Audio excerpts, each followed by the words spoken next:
Crise anglophone, des sécessionnistes tentent d'empêcher l'installation du nouveau préfet du Lébialem. Des coups de feu ont retenti dans cette partie de la région du sud-ouest.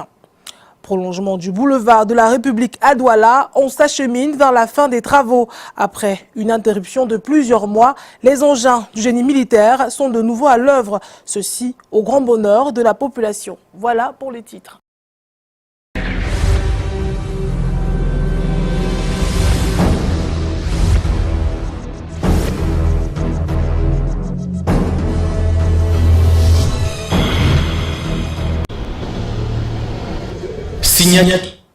Merci de rester sur Canal 2 International et bienvenue une fois de plus.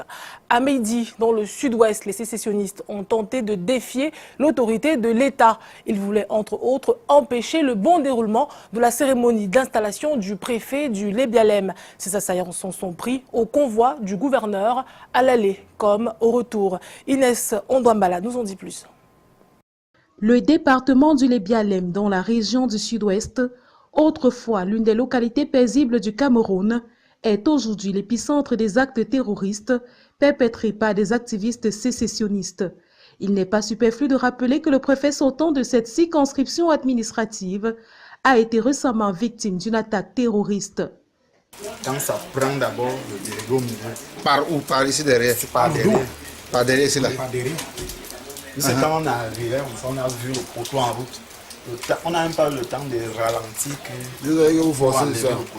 Les sécessionnistes informaient que le cortège du gouverneur de la région du sud-ouest venait de prendre la route pour le Lébialem, ont tendu des embuscades successives pour porter atteinte à la vie du gouverneur et à celle des membres de son état-major. Cette attaque a donné lieu à des échanges de coups de feu.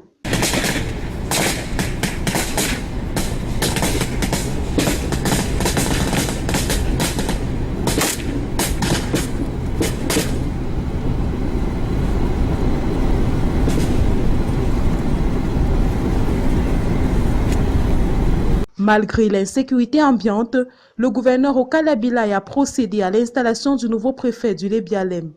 Eta Bokaya Achou, précédemment préfet d'Indiane, remplace à ce poste Zachary Ongito Sheko, admis à faire valoir ses droits à la retraite. Population of Lébialem Division, son and daughter of Lébialem Division. In implementation of the decree that has just been read to you, this is your new senior divisional officer. Mr. Senior Divisional Officer Eta Achou Mbokaya. Take command. Le nouveau préfet du Lébialem a du pain sur la planche. Il est question pour Eta Bokaya Achou de restaurer l'autorité de l'État dans cette partie du Cameroun. L'on retiendra que cette cérémonie n'a pas fait foule. Une affaire suivie de près par notre correspondant dans la région du sud-ouest. Nous aurons plus d'informations dans nos prochaines éditions. Actualité dans la région du littoral, très attendue par la population de la zone Douala Nord. Le chantier de prolongement du boulevard de la République vient de reprendre. Déjà effectué à 70%, ces travaux sont censés s'achever en mai, selon le génie militaire. Les précisions de Jean-Christian Akam et Thierry Nana. Reprise des travaux sur le prolongement du boulevard de la République par le génie militaire. Après de nombreuses interruptions, le conducteur des travaux se dit optimiste cette fois-ci pour une livraison prochaine de ce chantier.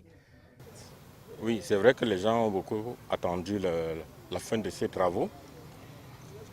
Mais je voudrais quand même vous faire remarquer que ce projet devait se dérouler en deux phases. La première phase a été achevée et réceptionnée. Et la deuxième phase, celle que nous exécutons actuellement, devrait être achevée, n'est-ce pas, en fin mai, si toutes les conditions sont réunies, notamment les conditions financières et météorologiques. À lui seul, le pont sur la rivière Tongwa-Bassa, ici en image, a coûté la moitié du budget de tout le projet. Objectif, décongestionner les quartiers d'Aqua Nord. Le projet fait exactement 2,5 km sur une emprise de 42 mètres avec 2 grandes bandes. Dans chaque bande, nous avons 3 voies dans un sens, dans l'autre 3 voies dans l'autre sens. Et puis avec une bande centrale engazonnée qu'on appelle terre-plein communément. Nous avons aussi des ouvrages transversaux. Pour le commun des mortels, ce sont des buses, des dallots qui ont été réalisés. Avant même la fin des travaux, les usagers emplissent les rues dans tous les sens. Preuve de l'importance que va revêtir ce prolongement du boulevard de la République. Un nouveau responsable à la compagnie de gendarmerie DDA. C'est le chef d'escadron Ekokola Natael qui vient de la compagnie de gendarmerie de Morphée. Il a été installé au même moment que le colonel Vincent Peoui qui prend le commandement du régiment d'artillerie sol-air. Ivan Katinken, Stéphane Binac. Ils ont reçu leur nouvelle responsabilité à EDA sur la place des fêtes.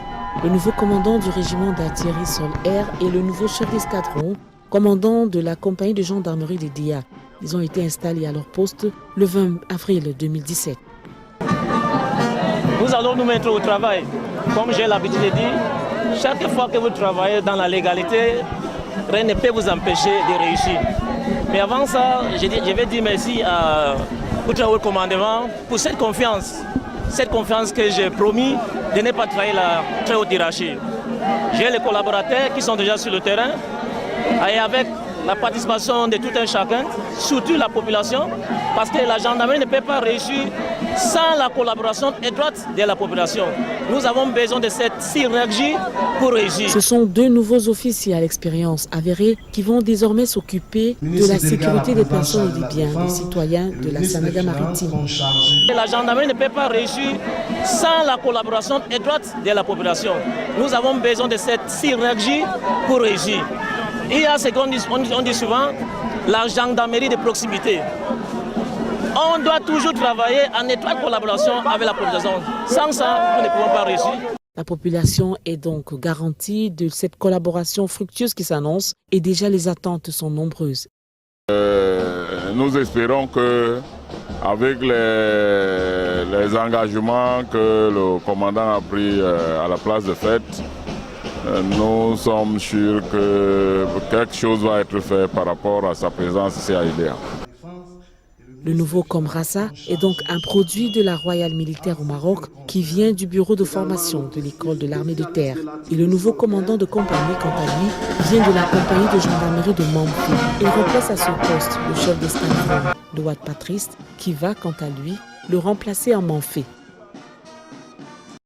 Autre information, ils viennent de recevoir du matériel informatique. Ce sont les 5 délégations départementales de l'économie, de la planification et de l'aménagement du territoire de la Damawa. Ce matériel est un appui du programme national pour le développement participatif. Il vient combler des besoins qui se faisaient déjà ressentir au sein de ces différentes délégations départementales. Eringele. Signature de convention et remise de matériel, c'est en ces 2 étapes que s'est déroulée à la délégation régionale de l'économie, de la planification et de l'aménagement du territoire de la Damawa Ngaoundéré la remise officielle le 19 avril d'un kit d'équipement informatique aux 5 délégations départementales de cette région. Chacune d'elles reçoit ainsi un ordinateur fixe, une imprimante, un onduleur, une fiche Parasurge et une licence antivirus. Ce matériel arrive à point nommé. Et vous savez, nous menons beaucoup d'activités sur le terrain et toutes ces données-là, il faut les centraliser à notre niveau pour les envoyer au niveau de la hiérarchie. Avant nous nous débrouillons, nous pensons que ce don viendra vraiment booster notre façon de travailler. Cet appui vient du Programme national de développement participatif, dont ses missions de renforcement des capacités des acteurs impliqués dans la mise en œuvre de la décentralisation. Des machines qui vont également servir à la gestion des données collectées sur le terrain grâce au logiciel d'aide au développement participatif ProADP.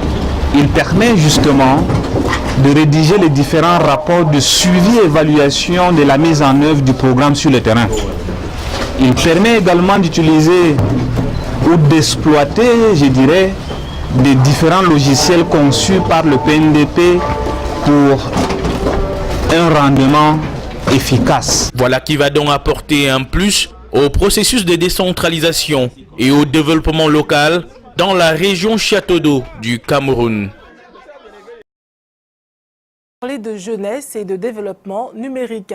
Des créateurs de start-up se sont réunis cet après-midi à Douala. Ils souhaitent parler d'une seule voix pour promouvoir le savoir-faire camerounais. Ils ont élaboré des projets numériques portant sur différents secteurs d'activité. Adjamay Ramo et Luther Djebo nous en disent plus. De jeunes start-upers réunis pour parler d'une seule voix. Ils sont camerounais, porteur ou fondateur de projets numériques. Je suis le porteur du projet Teach Me Pad, donc en tant que concepteur de la tablette, qui est une tablette en fait éducative hybride que nous avons conçue en matériaux locaux, qui intègre automatiquement une source d'énergie renouvelable en fait. C'est ça Teach Me Pad. Et à l'intérieur, il y a une kyrielle d'applications que nous avons développées et qui les dernières sont en cours d'intégration, qui vous donnent simplement accès au contenu éducatif et juridique en vigueur dans ce pays, allant du primaire jusqu'au secondaire, jusqu'à l'université et également l'ensemble des tests, codes et lois qui encadrent tous les secteurs d'activité du Cameroun. Le Fero Art Digital Distribution, spécialisé dans la distribution des contenus artistiques et culturels. Sûrement, vous vous posez la question, c'est quoi les contenus? Les contenus sont simplement des livres, des vidéos, des musiques, je ne sais pas, des billets de spectacle. Donc pour répondre aux problématiques de distribution et de piraterie et contrefaçon des œuvres l'esprit, nous avons passé ce projet-là et nous l'implémentons déjà via un agrégateur. Mais il est question de diversifier et de répondre aux attentes du public consommateur. Ces différents projets numériques répondent à des besoins réels de la population, des besoins rendus accessibles via un appareil numérique. Nous avons pu constater suivant un rapport de l'UNESCO que 43% de la population non scolarisée dans le monde réside en fait en Afrique. Et au niveau de l'Afrique subsaharienne, c'est 57% de la population qui n'a pas accès à l'énergie. Donc nous avons donc décidé, si c'est une question prioritaire qui a également été abordée au niveau des objectifs de développement durable, alors pourquoi ne pas penser à une solution, à développer une solution éducative qui va apporter l'éducation là où elle ne se trouve pas. La rencontre marque la naissance du groupement des start-up numériques du Cameroun. L'objectif est de promouvoir et de vulgariser le savoir-faire camerounais. Nous avons en face des possibilités, nous avons certainement l'appui du gouvernement, il faut pouvoir cadrer les choses, c'est-à-dire que dire ce qu'il faut, comment il faut et avec qui on peut le faire de manière claire. Pour tous ces jeunes, le problème de financement constitue le principal frein. De l'accès aux plateformes de commerce, c'est-à-dire que le système de paiement n'est pas adapté à toutes les couches de la population. C'est que si vous n'avez pas de carte Visa ou Mastercard ou bien de compte PayPal, l'Orange Money avec les systèmes API sont aussi problématiques. Donc nous avons créé une FinTech, c'est-à-dire qu'un système de paiement simplifié et adapté à toutes les couches de la population. Donc c'est de l'art, la culture et du financier en un seul projet. L'encadrement qui démarre s'ouvrira au groupement de start-up numériques internationaux. Vous connaissez certainement l'émission Carrière diffusée sur Canal 2 International. Eh bien, ce samedi, les téléspectateurs ont échangé avec l'équipe de production de l'émission. C'est dans le cadre de la première édition des ateliers de carrière tenus au siège du JICAM à Douala. Lil Piedjou et Guy Fosso nous font le compte rendu. Sortir du virtuel pour le réel, c'est possible. La première édition des ateliers de carrière a vu le jour ce 21 avril au JICAM à Douala. Les ateliers de carrière, ce n'est autre que le prolongement de l'émission Carrière diffusée sur Canal 2 International. Nous avons pensé qu'à un moment donné, il faut s'arrêter et permettre aux jeunes de rencontrer toutes ces personnalités qui les inspirent à mieux construire leur carrière. Dans les ateliers de carrière qui sont une opportunité de rencontre physique entre les téléspectateurs qui regardent Carrière et toutes ces initiatives, toutes ces success stories qui passent dans l'émission. Parmi ces personnalités, aujourd'hui des modèles pour la jeunesse africaine venus partager leur expérience. Gaël Kenfak de Kenza Market, Jean-Pierre Nyondok, Success Story, et Martin Kamemim, promoteur de RSI Radio Sport Info. Le premier objectif qu'on doit avoir, c'est de pouvoir être utile à l'humanité. Si on se dit qu'on doit être utile à l'humanité, on doit donc développer en même temps des projets qui peuvent aider l'humanité à avancer, en même temps des projets qui répondent aux besoins de la société. On n'est pas toujours amené à faire ce que les autres ont fait pour réussir. C'est peut-être dans la différence également qu'on arrive à arracher des choses et à produire des choses qui sont tout à fait agréables. Au-delà de la pertinence des idées que peuvent avoir ces jeunes, il faut surtout s'organiser pour trouver des financements. Les entrepreneurs doivent intégrer cela, parce qu'au fond, il n'est pas non plus question que vous ayez un projet et que vous pensiez que c'est la banque qui devient le porteur du projet, comme si c'était sa propre initiative. Elle est là pour accompagner. Donc il faut, et c'est l'une des choses que j'essaye de faire comprendre aux jeunes, une fois qu'on a une bonne idée, il faut pouvoir créer un capital de départ en ayant déjà quelques personnes qui sont convaincues par votre projet et qui acceptent de mettre des moyens. À travers ce programme carrière diffusé sur la chaîne Canal 2 International et aujourd'hui les ateliers de carrière, il faut amener les jeunes entrepreneurs à surmonter les difficultés de la vie pour construire une nouvelle classe de jeunes leaders dans notre pays. Il faut reconnaître qu'il y a eu des difficultés, mais ce n'est pas ce sentiment que nous voulons transmettre aux jeunes aujourd'hui. On ne va pas leur dire non, c'est trop dur, vous ne pouvez pas y arriver. C'est dur, c'est même compliqué, mais puisque nous y sommes arrivés, vous aussi vous pouvez y arriver. C'est pour ça qu'on ne s'appesantit pas sur les difficultés, mais surtout sur le parcours qu'on a tracé jusqu'aujourd'hui. La deuxième édition des ateliers de carrière est annoncée pour juin prochain à Yaoundé. En santé, le taux de prévalence du paludisme est passé de 40 à 18% au Cameroun. C'est dans ce contexte que se célèbre à Douala la 11e édition de la Journée mondiale de lutte contre le paludisme. Occasion d'une sensibilisation accrue ce 21 avril à travers une marche sportive. Jean-Christian Akam, Marisco Soul. La 11e édition de la Journée mondiale de lutte contre le paludisme se célèbre à Douala par une marche sportive à travers les artères de la cité. En plus, n'est-ce pas, des remèdes que nous prescrivent les médecins pour lutter contre le paludisme, la pratique du sport est aussi une disposition qui permet d'avoir une santé assez solide. Vous savez, lorsqu'on a un peu de fièvre, si on arrive à se dégager, parfois on peut la neutraliser. Mais si on ne pratique pas le sport du tout, on court droit vers le coma. Autorités administratives, membres d'associations de lutte contre le paludisme, ainsi que les populations de la capitale économique, font chorus autour d'un idéal, celui de sensibiliser toujours plus contre le paludisme.